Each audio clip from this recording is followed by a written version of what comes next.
Más de 5 millones de españoles padecen ojo seco, un trastorno que puede llegar a afectar de manera importante a la calidad de vida. En unos momentos conocemos de manos de una oftalmóloga, la doctora Pilar Rojo, cuáles son sus causas y los tratamientos más eficaces para combatirlo. Será en unos instantes, no se lo pierdan. Bueno, está con nosotros la doctora Pilar Rojo, que es jefa del Servicio de Oftalmología del Hospital Ruber Internacional de Madrid, una gran amiga de este espacio, históricamente, y bueno, y no pasa el tiempo por nosotros. Afortunadamente. Yo me sumo. Bueno, en cualquier caso, muy buenos días, me gusta mucho estar con usted de nuevo, pero ¿por qué empezamos por el ojo seco? Y es que el 30% de las consultas en oftalmología se deben a este problema, el ojo seco, ¿no? Es decir, es probable que si entre ojo seco, presbicia, alteraciones problemas de refracción y alguna cosa más, tendríamos un conjunto de patologías, porque viendo la presbicia podemos ver glaucomas, porque son personas de una edad determinada, claro. Podemos ver cataratas, ¿no? Porque vienen por presbicia y resulta que descubrimos que tienen cataratas, y pueden tener a lo mejor hasta alguna que otra patología susceptible de él. Por eso digo que en conjunto es muy importante el ojo seco, porque detrás de él hay muchas cosas, ¿no? Sobre todo en mujeres, ¿no? Bueno, yo creo que, como estábamos hablando, el ojo seco es importante porque cuando un paciente va con una sintomatología, eso le permite al oftalmólogo hacer una exploración completa, y muchas veces, aparte del ojo seco, se detectan otro montón de problemas que de otra parte quedarían sin diagnosticar.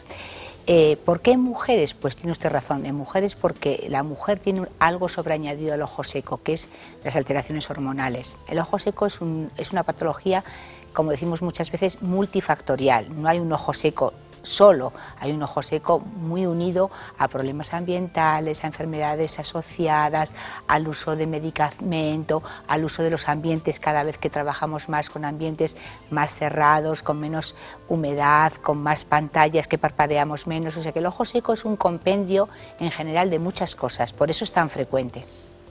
Y eso provoca, el ojo seco provoca dificultades para leer, para conducir, para trabajar delante del ordenador, para ver la televisión, ¿no? O sea, molesta. Claro, el ojo seco tiene dos problemas. Uno, convencer al enfermo, que es la primera frase, que es muy destructiva, pero es una realidad, que no se cura. Entonces, lo primero que tienes que decirle al paciente es, mire, vamos a buscar los medios, las gotas, las lágrimas, que sustituya lo que usted no produce, pero lamentablemente usted va a tener que aprender a convivir con esto. Y esto, sin ser una patología grave, que le vaya a dejar ciego, que le vaya... Sí que es una patología que incordia su vida diaria, pues porque le produce picor, escozor, sensación de arenillas, se cansan al leer, están incómodos... Bueno, pues una serie de factores comunes a otras patologías, pero que en este caso es muy molesto convivir con ellos. Claro. Bueno, los binomios me encantan. Yo le pregunto, píldora anticonceptiva y ojo seco. Obviamente ayuda al ojo seco. Depende un poco de qué partamos, o sea, también partes de un sujeto que tiene una calidad. No vamos a dar píldoras anticonceptivas para ayudar al ojo seco, pero si es verdad... No. También depende, lo primero que hay que valorar es qué tipo de lágrimas tiene ese paciente. O sea, el paciente no solamente es la cantidad de lágrima que tiene, sino la calidad. Antiguamente todo esto no se sabía ni se estudiaba, entonces cantidad de pacientes que estaban etiquetados de una conjuntivitis crónica, pues eran problemas lagrimales. En el momento que se ha sabido más de este tipo de patología, de cómo funciona la lágrima, de la importancia de la lágrima, pues es verdad que se ha podido unir a muchos otros factores. Entonces, si un paciente tiene una cantidad de lágrima y una calidad buena, aunque tome anticonceptivos, no va a pasar nada. O sea, que no es que el anticonceptivo produzca un ojo seco, sino que empeora el ojo seco, que sería otro concepto. ¿Y la blefaritis y ojo seco? Ah, eso es importantísimo, porque el ojo seco se produce, entre otras cosas, como hemos dicho, no solamente por la cantidad de lágrima que tenemos, sino por la calidad. Cuando hay una blefaritis, que es una inflamación del borde libre de los párpados, como estamos, por ejemplo, viendo en esta fotografía que ilustra aquí, eso hace que todas las glándulas que desembocan en ese borde libre y que aportan a la lágrima la grasa, están deficitarias y, por lo tanto, unido a la blefaritis siempre hay un ojo seco. Claro. Entonces, por lo tanto, el tratamiento de la blefaritis lleva implicado una mejoría del ojo seco. Está muy bien. Estamos aprendiendo muchas cosas. ¿Y por qué no se hablaba hace 20 años del ojo seco? ¿O ya se hablaba? Hace 20 años se empezó a hablar del ojo seco. De hecho, yo tuve la suerte de trabajar con uno de los doctores que hizo un tratado más importante de ojo seco, que fue el profesor Murube, que es el profesor Murube. Y él fue un verdadero pionero en empezar a pensar que esto del ojo seco era una realidad. Entonces se etiquetaba más. De ahí a este momento se han aprendido conceptos como superficie ocular, como calidad de lágrima, como blefaritis asociada, como fenómenos hormonales. O sea que ha habido todo un desarrollo importantísimo en el conocimiento de la lágrima y su importancia. El profesor Murube, usted colaboró en su primer libro, que fue una tesis doctoral. Yo siempre digo que tenía un tamaño así, sí, envuelta en color rojo, sí, y que hablaba de la lágrima. Me llamó la atención porque decía, ¿cuáles son la composición de la lágrima? Y me extrañaba la lágrima, decía, la lágrima tiene potasio, tiene magnesio, tiene de todo. Pero luego no es lo mismo una lágrima, el contenido que tiene una lágrima, cuando se llora por dolor, que cuando se llora de alegría. Claro, es que él descubrió todo un capítulo y hicimos un estudio muy bonito y muy interesante, no solamente de la calidad de la lágrima o de las cualidades de la lágrima, sino de los tipos de llantos que hay, que eso es otro capítulo muy interesante, como uno llora más de lo que se cree, pues por emoción, por dolor, o sea, no hay solamente un lagrimeo físico, sino un lagrimeo emocional, un lagrimeo reflejo, o sea, que la lágrima, que era una gran desconocida, en este momento forma parte de un sistema importante de estudio dentro del ojo. Claro. El libro, recuerdo que es algo así como... Dacriología básica. La criología básica. ¿Por qué? Explícalo, ¿por qué dacriología? Porque esa palabra procede del griego y el profesor Murube era también un gran estudioso de toda la etimología de las palabras, ¿no? Entonces por eso se llamaba. Y ese libro era un gran compendio, un compendio súper exhaustivo. No creo que posteriormente haya habido nada que lo haya superado en cuanto a estudio sistemático de todos los capítulos. Entonces, en lugar de en el Ruber, como está usted ahora, en el Ruber Internacional, sí, ¿estaban en el Ramón y Cajal? Sí, nosotros... ¿O era de Canarias? Bueno, él procedía de Canarias, pero él inauguró el Hospital Ramón y Cajal, fue el jefe de servicio durante 25 años y juntos trabajamos ahí ese mismo tiempo. Está bien, está bien. Bueno, es una historia apasionante y bonita, ¿no? Y con final feliz en todos los sentidos. Bueno, nosotros tenemos un informe sobre el ojo seco. Después de lo que ha dicho usted con la adjetivación y el conocimiento, nosotros, en un aspecto más divulgativo, Elena Fernández Puyol ha preparado este informe. El 30% de las consultas oftalmológicas están relacionadas con el ojo seco, un trastorno que padecen más de 5 millones de personas en España.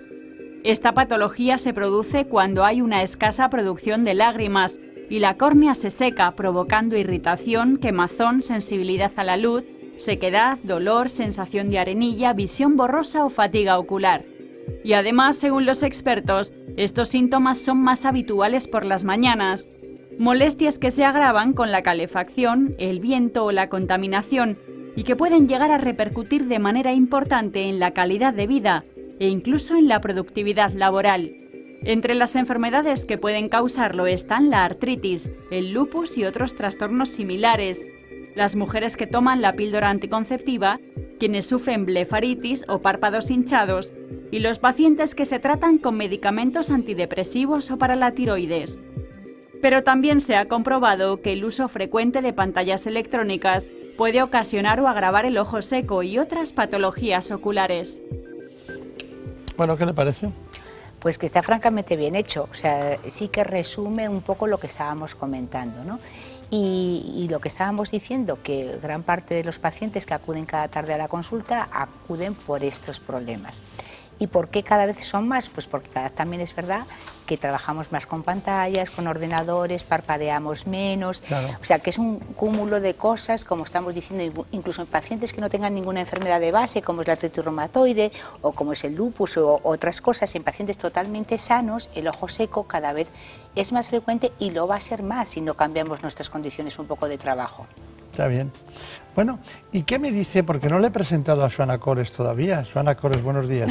¿Qué tal? ¿Cómo están? Muy bien. Bueno, aquí hay una cuestión y es que muchas personas tienen alteraciones visuales cuando conducen, ¿verdad?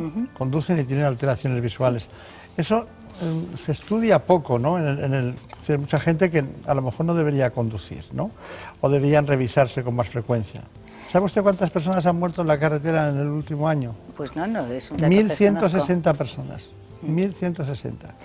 Y claro, y han aumentado en 13 años, esta vez han aumentado los accidentes de tráfico.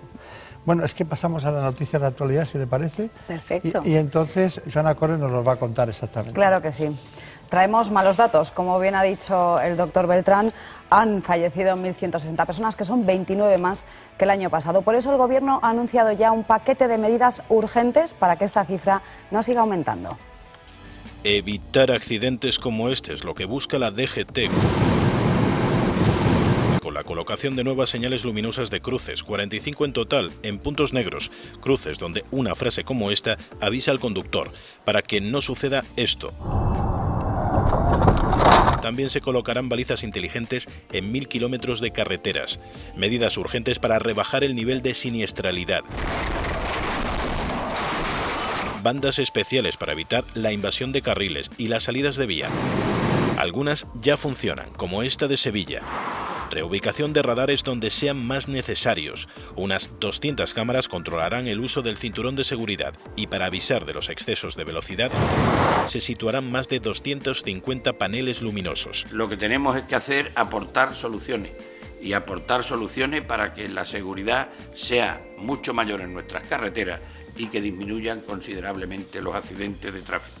Medidas también para ciclistas y peatones, de aplicación urgente que buscan librarles de un accidente mortal. Seguimos hablándoles de seguridad vial, pero en esta ocasión con respecto al transporte escolar, porque cada día unos 250.000 niños viajan en autobús al colegio. Bien, pues la DGT tiene varias campañas de vigilancia, de hecho se hacen el triple de controles este año que el año anterior, porque hay que recordar y hay que seguir concienciando de que drogas y alcohol al volante no son buenos compañeros. ¿Está organizando campaña de transporte escolar? Este año la DGT intensificará controles como este. Documentación, permisos, revisión del vehículo. Chicos, ¿habéis puesto los cinturones? Y test de drogas y alcohol. ¿Tiene algún impedimento para realizar una prueba de detección de droga? Son esas sustancias las que multiplican por 9 el riesgo de accidente. Es el porro más caro del mundo. Pérdida de reflejos, exceso de confianza, deslumbramiento, visión borrosa. Afecta a la capacidad perceptiva, afecta a la visión, afecta a la toma de decisiones y afecta a la capacidad de concentración, además de afectar a las capacidades psicomotrices. En esta empresa de transporte escolar realizan un exhaustivo seguimiento a sus conductores, revisión médica, cursos de formación, certificado de abusos sexuales. Y hacemos un control cada 6 meses para verificar que ese conductor realmente tiene los puntos en vigor. Como mínimo, la sanción al dar positivo en drogas es de 1.000 euros y retirada de 6 puntos, más grave si se provoca un problema de seguridad. 4 años ha sido la pena que le ha caído a una chica de 22 años que, borracha y drogada, condujo de forma temeraria y acabó con la vida de 3 personas. Bueno, son informaciones, muchas gracias, Joana Cores, muy interesante. 250.000 niños se suben a un transporte escolar. Claro, luego están los que van con los padres o con las madres, ¿no? La cifra es impresionante. Bueno, tenemos muchos datos. Hoy tenemos que repasar mucho una serie de patologías muy frecuentes que son poco conocidas y que usted se las encuentra cada día. Pero, ¿qué tipos de tratamiento podemos utilizar para el ojo seco desde el punto de vista de la actitud del autocuidado individual hasta lo que usted indica con tratamientos especializados específicos, ¿no? Bueno, lo primero que hay que descartar es en qué contexto está el ojo seco. Si el ojo seco tiene una patología general de base, digamos un lupus, una artritis reumatoide o cualquier enfermedad que lo esté condicionando, obviamente tratar la enfermedad. Si es un ojo seco que es, digamos, ambiental o unido a la menopausia o unido a factores de trabajo, pues obviamente cuidar todos esos factores. Cada vez tenemos que pretender pasar tiempo de las pantallas, pero saber que tenemos que parpadear, poner la pantalla a una altura determinada que nos permita que la posición de los ojos no sea excesivamente abiertos, saber que tenemos que hidratar los ojos y que hoy afortunadamente en el mercado hay cantidad de lágrimas artificiales que no todas son iguales, esto es muy importante, son como de familias diferentes, o sea, la gente cuando ve que eso es transparente y vale caro y ve que el suero es transparente y vale barato, piensa que es lo mismo. El suero no hidrata nada, el suero vale muy bien para lavar, quiero decir que hay que utilizar siempre un lubrificante, una lágrima artificial, de mayor o menor densidad, depende de lo que queramos tratar. Por ejemplo, en este momento el ácido hialurónico, que es una de las composiciones que últimamente se han incluido en las lágrimas, se ha demostrado que es terriblemente hidratante y que se puede asociar a otro tipo de sustancias que existían previamente. Pero claro, pero perdóneme que le interrumpa.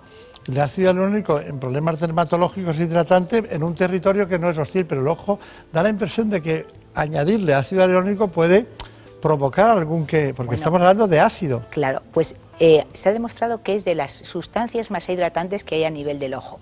De hecho, en este momento, la mayor parte de las lágrimas que hay en el mercado tiene ácido hialurónico en mayor o menor concentración asociado a otros productos ya existentes. Y también decir que hay también densidades de lágrimas. Por ejemplo, no es lo mismo la sequedad que se nos produce por la noche, aunque crea que la gente que por la noche no pasa nada. El ojo por la noche es cuando más se seca porque se produce menos lágrima, claro, hay más deshidratación. Y se parpadea menos. Entonces, por ejemplo, la utilización de lágrimas tipo gel o tipo pomadas por la noche ayuda mucho. Y un tercer mensaje que la gente también cuando se lo cuentas le parece horrible, pero que está resultando muy bien, es la utilización de tapones. ¿Qué son los tapones? Que la gente dice, ¿qué es el tapón? A mí me habla mucho de usted con los tapones. Bueno. Sí, me dice, me ha puesto un tapón, me ha hecho que vuelva después. Claro, pues yo siempre lo comparo, si podemos ver ¿me puedo levantar y si lo marco yo usted? Vamos a ver. La lágrima se produce en todo el ojo, necesita lubrificarlo, hidratarlo, pero llega un momento que se escapa por aquí. Tanto en el párpado inferior como en el párpado superior tenemos estos dos puntos, que es el comienzo de como una vía de drenaje, lo que se llama la vía lagrimal.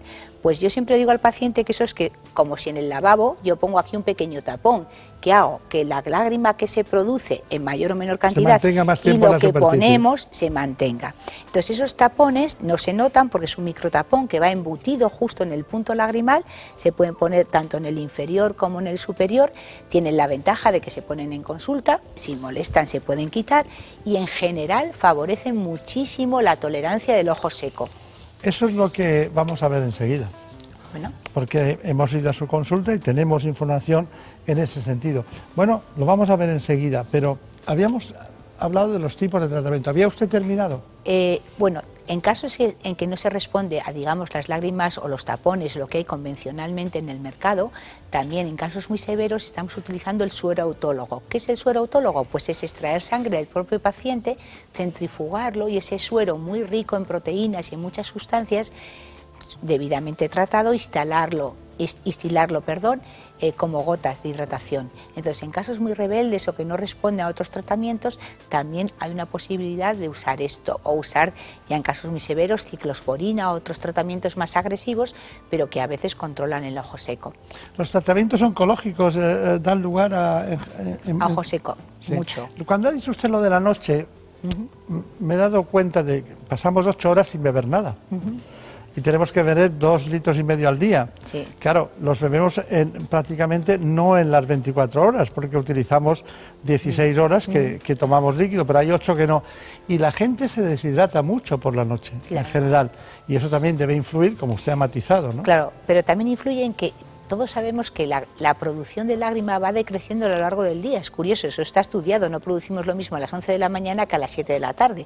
Por eso la gente en general empeora por la tarde el ojo seco. Dice, cuando me pongo un rato a ver la televisión, cuando me pongo a leer, todo eso está estudiado, es porque producimos menos. Si encima producimos menos, estamos fijos en un libro y parpadeamos menos, se van uniendo factores. Entonces por la noche se produce muy poca lágrima y encima el párpado del que ahora hablaremos es muy importante porque con cada parpadeo distribuimos la lágrima. Si por la noche no hay parpadeo y no digamos ya si hay una mínima apertura por la noche que el ojo se queda un poco entreabierto, son factores que desecan más y favorecen más que mucha gente diga por la mañana, es que no me puedo despertar porque se me pega el párpado al ojo. Claro, o sea que lo que estoy viendo yo en Joana Cores y en usted esta mañana es porque es de mañana, ¿no? Porque es de mañana, claro. Están ustedes resplandecientes, tienen brillantes los ojos. Por la noche a lo mejor estaríamos así. Bueno, así no creo. Pero bueno, en cualquiera de los casos, aquí lo importante es que nosotros hemos preparado eso, porque usted le llamaba oclusión canalicular, ¿no? Sí, oclusión canalicular. Bueno, y a mí me dicen, no, es que he ido a la doctora Pilar Rojo y me ha puesto un tapón. Y la gente se sorprende, ¿no? Sí. Bueno, usted lo ha explicado como si fuera, pues yo qué sé, cualquier recinto que tiene para que no se vaya el agua. Sí. Vamos a ver esa pequeña intervención de gran trascendencia para neutralizar el ojo seco. La cirugía es uno de los métodos más eficaces para solucionar el síndrome de ojo seco mediante una oclusión de los canales lacrimales, eliminando así los molestos síntomas que provoca. El paciente viene refiriendo una serie de sintomatología muy variada, fundamentalmente escozor y sensación de cuerpo extraño. El paciente te refiere casi siempre sensación como de arena o tierra dentro del ojo.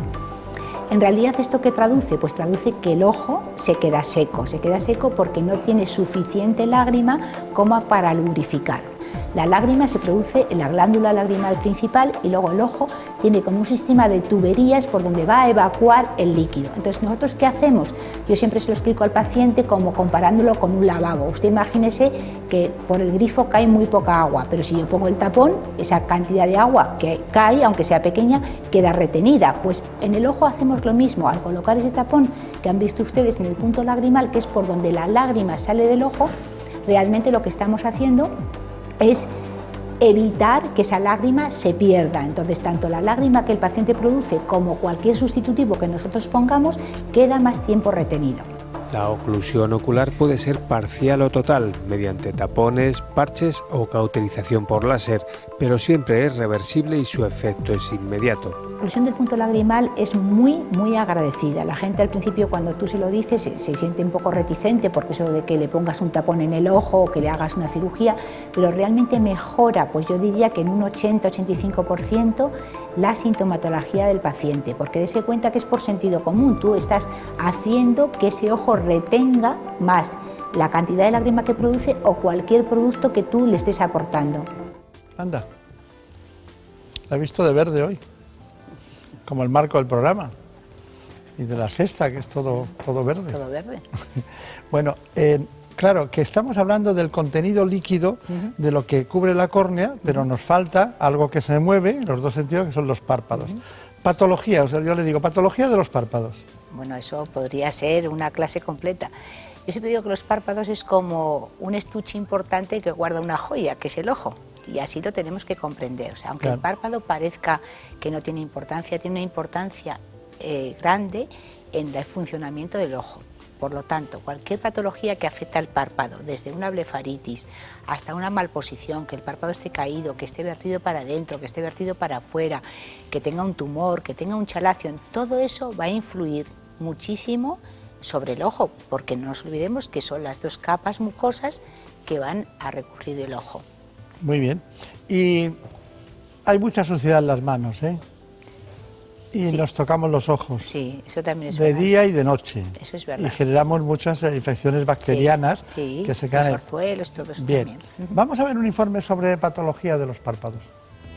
Los párpados tienen como función proteger y mantener la salud del ojo, pero también pueden sufrir sus propias enfermedades. El chalación y el blefarospasmo son algunos trastornos comunes, pero sin duda el más frecuente es la blefaritis.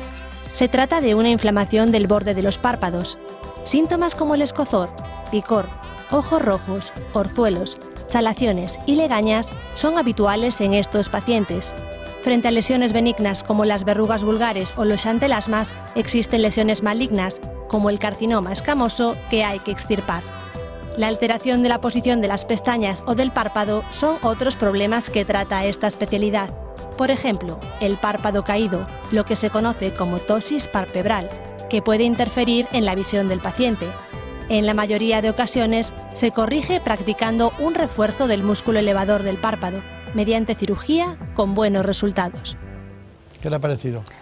Muy interesante, porque es recordar que no solamente el ojo, siempre solemos hablar, asumimos que el oftalmólogo habla siempre de cataratas, de glaucoma, de cirugía refractiva, que es muy importante y que forma parte de nuestra profesión a diario, pero hay que también saber que hay muchísima patología, como ha demostrado este vídeo, que puede afectar a los párpados de forma severa, como estamos viendo, el orzuelo, la blefaritis, incluso cosas más severas, como vamos a ver ahora en otras imágenes. Pues vamos a ver esas imágenes que son, vamos a dar un repaso con información que nos ha proporcionado usted misma sobre unos esquemas que vamos a pasar uno detrás del otro para que usted nos indique exactamente alteración. Cuéntenos. Bueno, como estábamos diciendo, completando un poco lo que ha dicho el vídeo, que era muy interesante, esto quizá es algo más de patología. Entonces, ¿a qué llamamos alteraciones posicionales? Pues cuando el párpado pierde su posición. Por ejemplo, en el caso de arriba ven ustedes que ese señor tiene el párpado inferior totalmente vuelto hacia afuera, eso se llama un ectropion. Entonces eso le produce un lagrimeo, una molestia, entonces eso... el único tratamiento es quirúrgico, eso no se va a resolver. El caso contrario, pues que el párpado se mete para adentro, entonces todas las pestañas están ahí rozando y el paciente está incomodísimo aunque vea bien. Ahora alguien dice, eso es lo que me pasa a mí, ¿no? Bueno, luego lo hablamos. Esto es una tosis, que las tosis, como sabes, que desciende el párpado superior, pues aparte de una asimetría facial importante, es que con ese ojo evidentemente pierde visión. De tristeza, y que pierde visión, porque si esa tosis cubre el área pupilar, obviamente no se puede ver. Siguiente, por favor. Aquí queríamos simplemente mostrar lo importante que es el conocimiento de la anatomía del párpado, pensar que el párpado tiene muchas capas, que son capas de una sensibilidad que a la hora de la cirugía hay que ser muy buenos conocedores de con qué tienes que trabajar para conseguir buenos resultados. O sea, no tiene sentido que yo ahora lo describa, pero sí saber que para cada solución tienes que manejar una serie de estructuras, saber qué está fallando ahí y con qué tienes que trabajar para resolverlo. Siguiente. Bueno, ponemos esto que es un poco escandaloso porque también en la elevación del párpado puede influir mucho el músculo frontal. Este músculo. Exactamente. Este músculo frontal es de una gran ayuda cuando hay una tosis. Cuando hay una tosis y el propio músculo elevador no funciona, en tosis paralíticas o posttumorales, podemos trabajar mucho sobre el músculo frontal. De hecho, a la gente cuando se le cae el párpado tira con la ceja para arriba. Claro. Entonces era un poco para reflejar también la importancia de la frente sobre los párpados. Yo tuve un catedrático de ginecología que tenía tosis, que tenía una miastenia, sí, yo también. Y tenía que y entonces todo el día iba así, pues bien, por esa razón. Siguiente. Esto es párpado superior revertido. Bueno, pues para hablar un poquito de cómo podemos trabajar los párpados tanto por la vía externa, que es la piel, como por la vía interna. Entonces, cuando nosotros queremos corregir una tosis, muchas veces no necesariamente tenemos que hacer una cirugía por vía externa, sino que también sin cicatriz podemos resolverlo por vía interna. Siguiente, por favor. Entonces, esto era para hablar de las tosis, para hacer una pequeña diferenciación. La gente cree que cuando le sobra mucha piel es que tiene una tosis. No, la tosis es que el borde libre del párpado esté descendido. Como ven ustedes, puede sobrar piel, pero la pestaña está en posición. Eso no es una tosis verdadera, eso es una pseudotosis por una dermatocalasia. Entonces, decir sí que las tosis son de muy diferentes grados y etiologías. Musculares, aponeuróticas. Exactamente, muchas veces por problemas neurológicos. Entonces, cuando se ve una tosis, no solamente hay que tratarla, hay que pensar que puede haber un problema neurológico detrás, o mecánicas o traumáticas, y cada una de ellas requiere un tratamiento diferente. Claro. Entonces, sabiendo la causa podemos... Claro, entonces era un poco, y dependiendo de la severidad, por ejemplo, no es lo mismo corregir esta tosis, que se ve que es una tosis aponeurótica, que es por una desinserción del músculo, que esto que es una tosis traumática, y que por lo tanto aquí, si no utilizamos el famoso músculo frontal, no va a haber nada que hacer sobre este párpado. Y además es curioso que las neurogénicas, las neurológicas, son bilaterales, mientras que las traumáticas son unilaterales. Claro, o sea que es un poco para que el concepto de las personas sepan que hay un montón de patología que afecta al párpado y que pueden cubrir causas muy diferentes. Muy bien, siguiente, por favor. Bueno, tratamiento quirúrgico. El tratamiento de la tosis siempre es quirúrgico, es lo que queríamos decir. Cuando la gente dice, no, tómate unas vitaminas, date una pomadita, date una crema, pues que no hay que perder el tiempo, que realmente el tratamiento es trabajar directamente, siempre que es posible, sobre el propio músculo elevador, acortándolo, fortaleciendo, para conseguir, pues fíjese, solamente con tratar el músculo elevador, qué buen resultado se ha conseguido en esta paciente. Está bien, maravilloso. Bueno, ¿tenemos alguna finalmente? Pues no sé si quedará algo. Sí. Bueno, esto era simplemente para decir que cuando realmente hay una tosis muy severa, posttumoral, posttraumática, y no podemos utilizar el propio párpado, que es lo que todos los oftalmólogos queremos, siempre el músculo frontal nos ayuda muchísimo. Entonces hacemos lo que se llama un colgajo de músculo frontal, que lo vamos a trasladar, lo vamos a enganchar al párpado para que nos ayude a elevar. Este sería un caso de esta patología. Claro. ¿Y la última? Bueno, estos son ectropion, curiosamente producido después de una cirugía plástica. Entonces, que realmente cuando una cosa es tan severa, fíjese lo que se le ha producido a este señor por quitarle unas bolsas, pues hay que trabajar con muchísimas cosas, con injertos, con tiras tarsales, con tal, para lograr recuperar un aspecto más o menos normal del paciente. Y finalmente creo que quedaba algo que queríamos reseñar, no sé si está por ahí, sí. ¿Qué es esto? Las blefaroplastias. Dese cuenta la diferencia. A esta señora le sobra muchísima piel, pero el borde del párpado está en su posición, es decir, no tiene una tosis, tiene un exceso de piel. Fíjese, esto es lo que se llama una dermatocalasia. Así que bordean ustedes la cirugía plástica. Entonces, ocular, claro, la oculoplastia. Claro, la oculoplastia. Entonces, muchos oftalmólogos, esto lo pueden hacer o los cirujanos plásticos o los oftalmólogos que nos dedicamos también un poco a oculoplastia, pues haciendo lo que se llama las blefaroplastias, sean del párpado superior, del inferior o de los 4 párpados. Entonces, un poco para que quede una idea de toda la patología que puede afectar al párpado. Bueno, ya sabe usted que el tiempo es muy importante en estas cuestiones. Nos queda solo una cosa.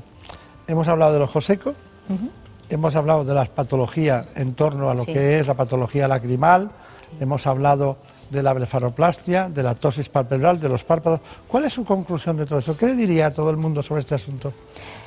Bueno, pues que el párpado, como he dicho, puede ser sustrato de muchísimas patologías, unas más benignas y otras menos benignas.